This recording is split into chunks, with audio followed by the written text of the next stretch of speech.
Edward Anthony lay face down on a table in a Philadelphia jail while a man in a white coat peeled patches of skin off his back and sprayed the open wounds with a chemical nobody named for him. He was paid $37, worth roughly $370 today. A prison job that year paid 25 cents a day. This was Holmesburg Prison in northeast Philadelphia in 1966. It was one of the largest human research operations in the country, and it ran on men who were in that building because they could not raise bail. The men inside kept most of this record themselves. What a single test paid, and how many days of prison wages that was.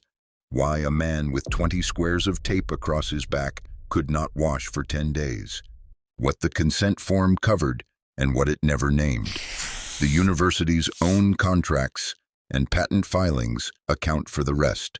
In the same year, in the same building, one sponsor was paying to test a bubble bath and another was paying to test a component of Agent Orange.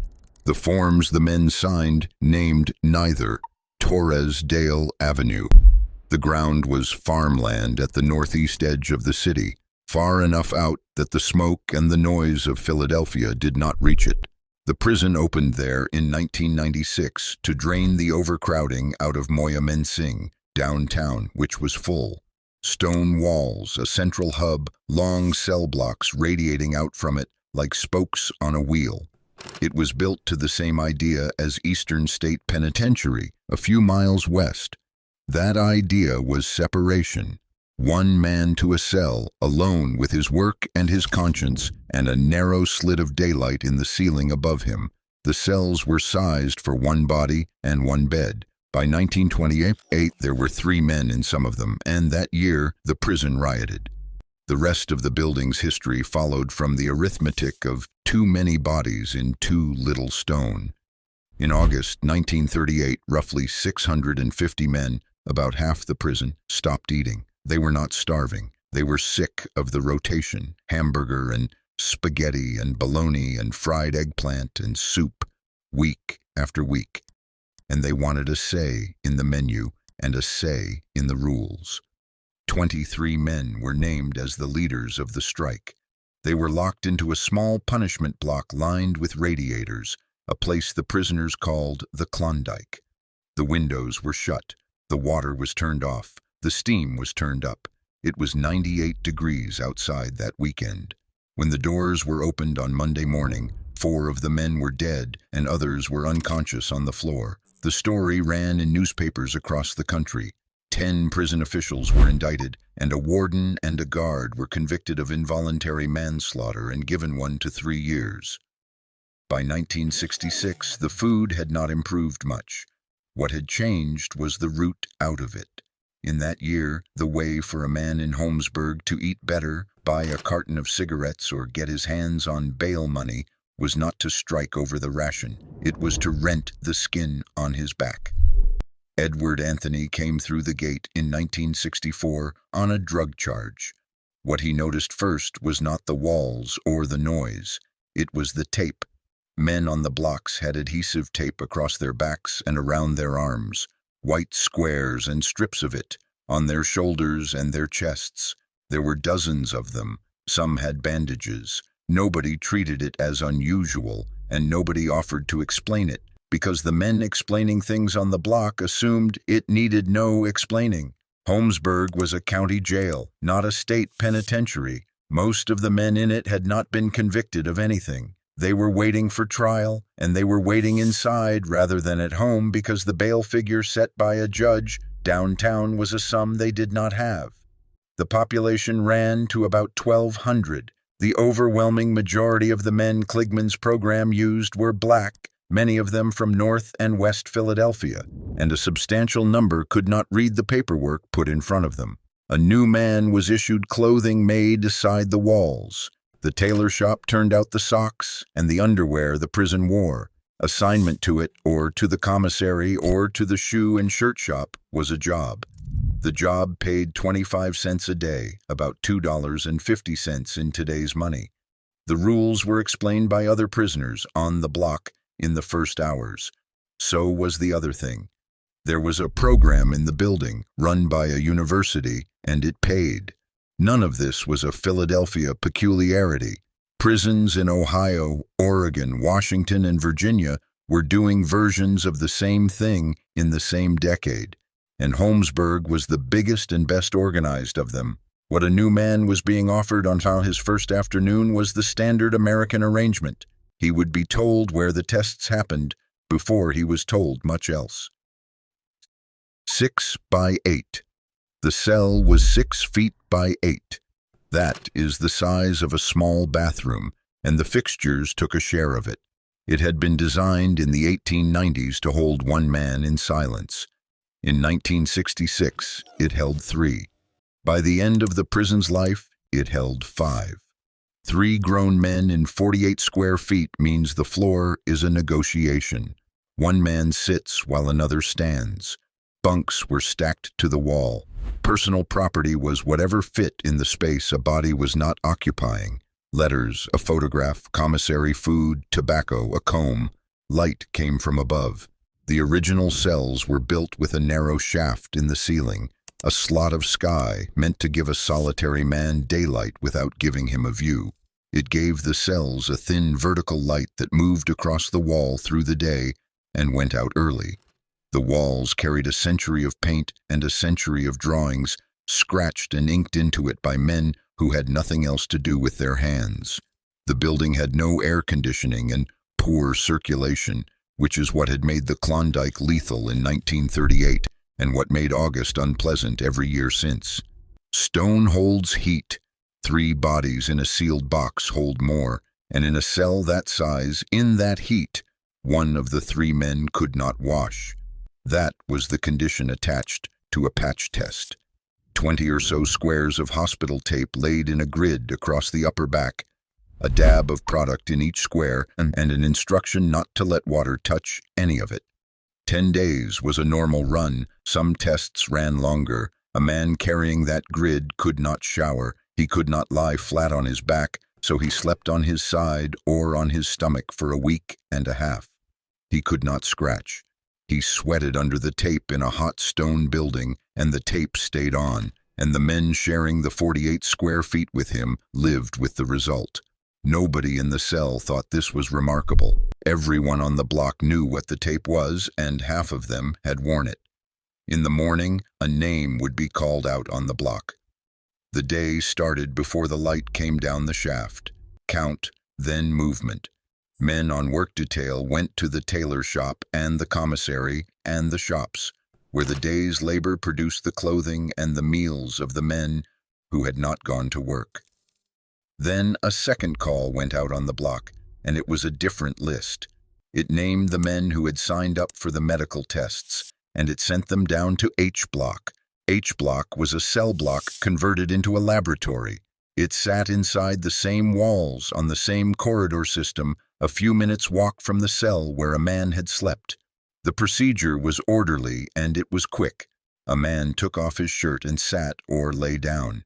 Strips of hospital tape went onto his upper back, dividing it into a grid of roughly 20 squares. Into each square went a measured dab of something: a skin cream, a moisturizer, a suntan lotion, a deodorant, a detergent, a foot powder, a shampoo, or a compound with no name on the label at all. Then the lamp came on above him. Heat from a sun lamp held on the taped grid at controlled temperatures. That was the test. After it, the tape stayed on, and the man went back to his block and back to his day, and every so often he came back down to H block, so somebody could lift a corner of the tape and write down what the skin underneath had done. Peeling, burning, blistering, and at what temperature. By about the 5th day of a long run, some squares had gone deep brown and started to lift. The rest of the day was ordinary. Yard time, meals, the count, lockup, lights out, the noise of 1,200 men in a stone building settling for the night, card games and letters and the radio, men lying on their sides because they could not lie on their backs. And the money went onto a slip, and the slip went to the commissary, and the commissary is where the food actually came from.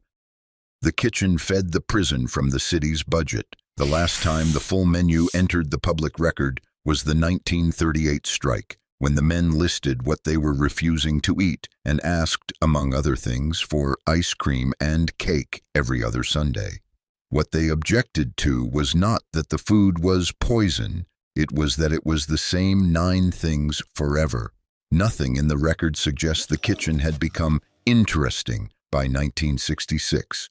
What is documented is where everything better came from. Commissary sold food a man could keep in his cell, and commissary ran on money, and in that building there were 2 sources of money. One was 25 cents a day, the other was the tests. That is the whole economy of Holmesburg in one sentence, and it explains every other thing men did to their own bodies there. Because the bodies did react. When the tape came off, the skin underneath had frequently been cooked. Men described blistering, peeling, deep burns in the shape of a square and itching that ran on for weeks after the study closed. Edward Anthony's back blistered overnight, and the skin went a red he described as strawberry. Some reactions lasted 7 months. The scars stayed. Both prisoners and the guards who watched them said afterward that a man who had done time at Holmesburg could be identified on sight for the rest of his life by the marks on his back and arms, a grid of pale squares that matched no injury any street fight produces.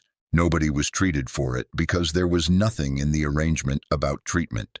A man who developed complications from a study could not get a medical evaluation for them. He could get taken off the test, and he could get another one because there was always another one, and the money was the reason. 20 squares. A man with test money in Holmesburg was a different animal from a man without it. He ate out of his own footlocker.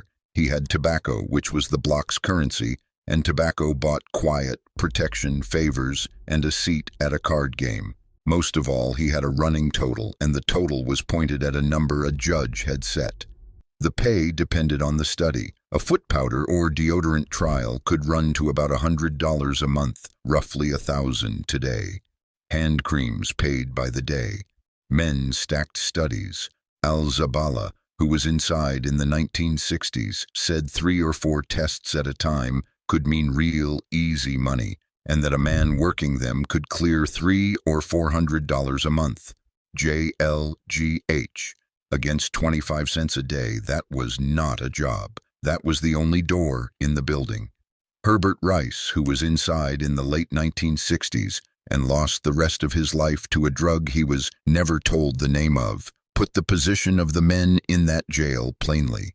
"We were fertile ground for them people," he said. WVNS-TV.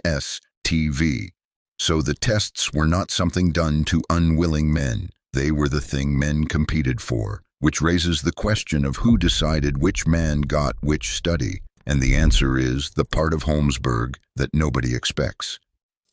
The men in the white coats were prisoners. The people who called the names, explained the studies, answered questions about safety, collected the signatures, and applied the compounds to the skin were not physicians. They were other inmates given a coat and a clipboard and a job. Edward Anthony worked that out within days of arriving. A man who wanted a good study went through them, and they were the ones who told him it was safe, because they had been told to. That is the mechanism that kept it running for 23 years. The program was self-administering. It cost the university almost nothing in some staff. It generated no complaints through official channels, and the only people positioned to see the whole thing were men whose accounts nobody would take seriously. It also sat inside a prison that was dangerous in the ordinary way. Between 1966 and 1968, the offices of the Philadelphia District Attorney and the Police Commissioner ran a 2-year investigation into sexual assault in the city's jails and its transport vans. The report, published in 1968, found hundreds of cases and concluded that roughly 3% of the men passing through the system were assaulted. Against that, $100 and a grid of tape was a rational trade, and the men making it were rational. What they were not was informed. The form was 1 page. A man signed it, sometimes with help, sometimes without reading it, sometimes without being able to. What it did was authorize the tests and release the prison, the hospital, and the laboratories from liability for anything that followed. What it did not do was name a single chemical or a single possible effect. A retired Holmesburg captain later stated the position without decoration. The men did not know what they were being exposed to, and the people running the tests did not tell them. Between 1962 and 1966 alone, at least 33 pharmaceutical companies ran as many as 153 experimental drugs through that building.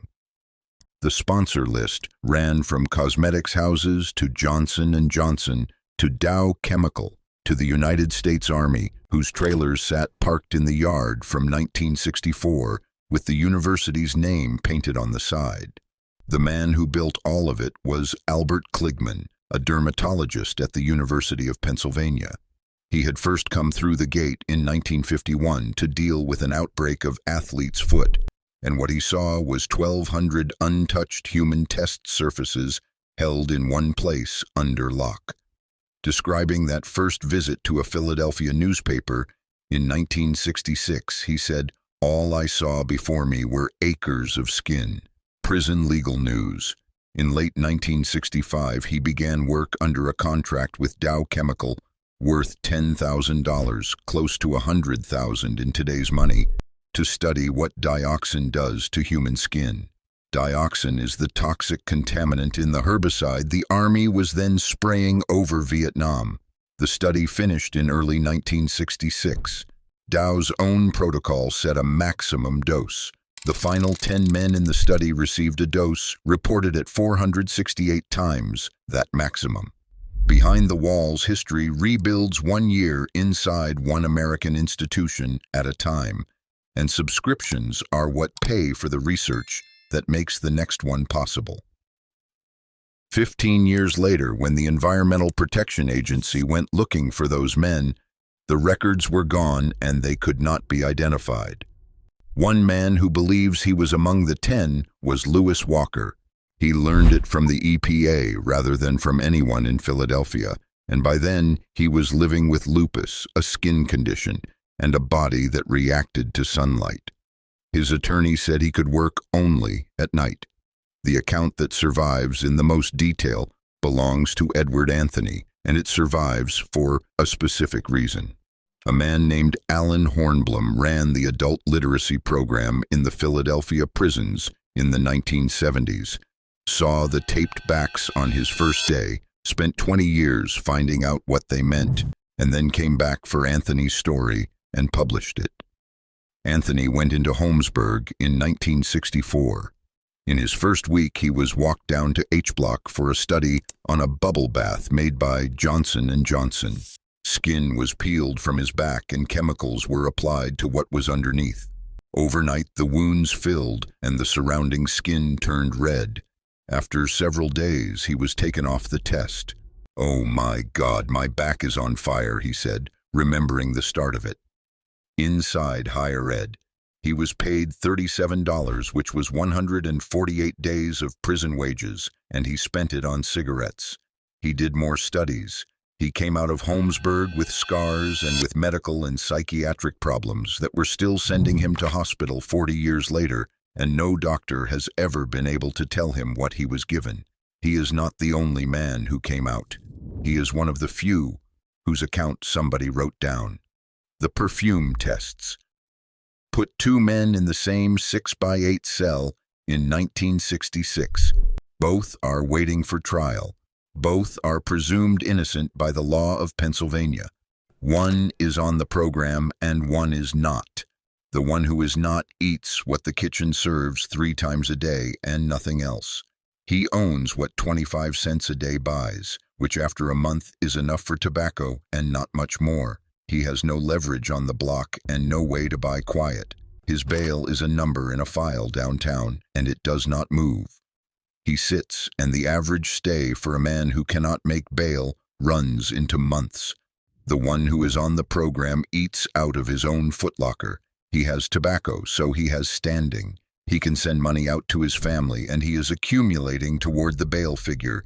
And if he accumulates enough, he goes home to fight his case from his own bed. He also cannot wash for 10 days at a stretch, and his back is burned in a grid. Both of them are in the same cell. The difference between them is administered by a third prisoner in a white coat, who is better paid than either and who holds the list. That is the answer to how a bubble bath and a component of Agent Orange could be applied to the same back, in the same building, in the same year, on the same signature.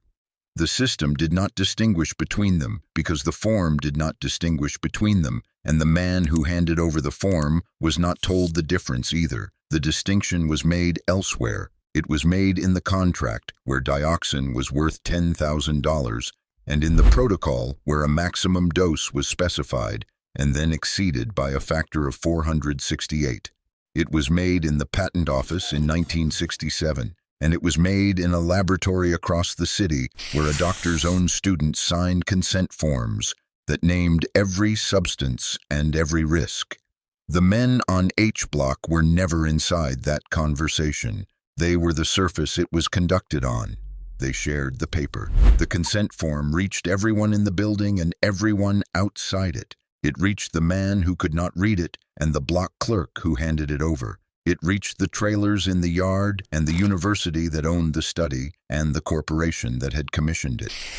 One page, no chemical named, no effect named, liability cleared for the prison, the hospital, and the laboratories.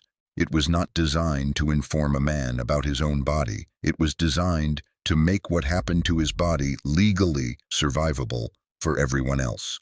That is the whole shape of Holmesburg in 1966. Not a conspiracy of silence, but a piece of paper doing exactly the job it was drafted to do, out the gate. In 1967, Albert Kligman patented tretinoin, a vitamin A derivative, on the basis of work done inside that prison. The University of Pennsylvania licensed it to Johnson & Johnson, which brought it to market in 1971 as Retin A. A decade later, after its effect on wrinkles became clear, a second patent followed and a second product with it. Kligman and the university then spent 3 years suing each other over the royalties, settling in 1992 on a split. Retin A became one of the most prescribed dermatological drugs in the world. Tretinoin is now generic. It is on a shelf in a pharmacy in every American town. The second thing that left the building was larger, and it went the other way. Holmesburg was the model, and the model spread. By 1969, 85% of all new drugs in the United States were being tested first on incarcerated people across 42 prisons. Prisons were where American pharmaceuticals began, and Holmesburg was the most varied of them. Then Tuskegee broke, and investigators went looking at everything else. And what they found in Philadelphia was 33 sponsors, a one-page form, and a grid of tape. The National Research Act passed in 1974. A federal commission reported in 1976. Regulations followed in 1978 that made research on prisoners so tightly restricted that the industry simply left. An entire national practice ended, and it ended in large part because of what was documented on the backs of men in a Philadelphia county jail. The building manufactured both outcomes out of the same 20 squares of tape. What stopped it locally was not conscience, it was disorder. A riot tore through the prison in 1970. On the last day of May in 1973, the warden and the deputy warden were stabbed to death inside the walls, the only Philadelphia prison staff ever killed on duty. Scrutiny arrived from every direction at once. In January 1974, the city ended human testing in its prisons. What survived the reform is the part worth stating flat. The drug stayed on the market and the royalties kept being paid. In 2000, roughly 300 former subjects sued the university, the city, Kligman, Dow, and Johnson & Johnson. The case was thrown out the following year because the statute of limitations had expired. Kligman defended the work until his death in 2010. The city apologized in 2022. The university apologized the same year. No compensation has been paid. None of that reached the men who were lying on the tables in 1966. The prison is still standing.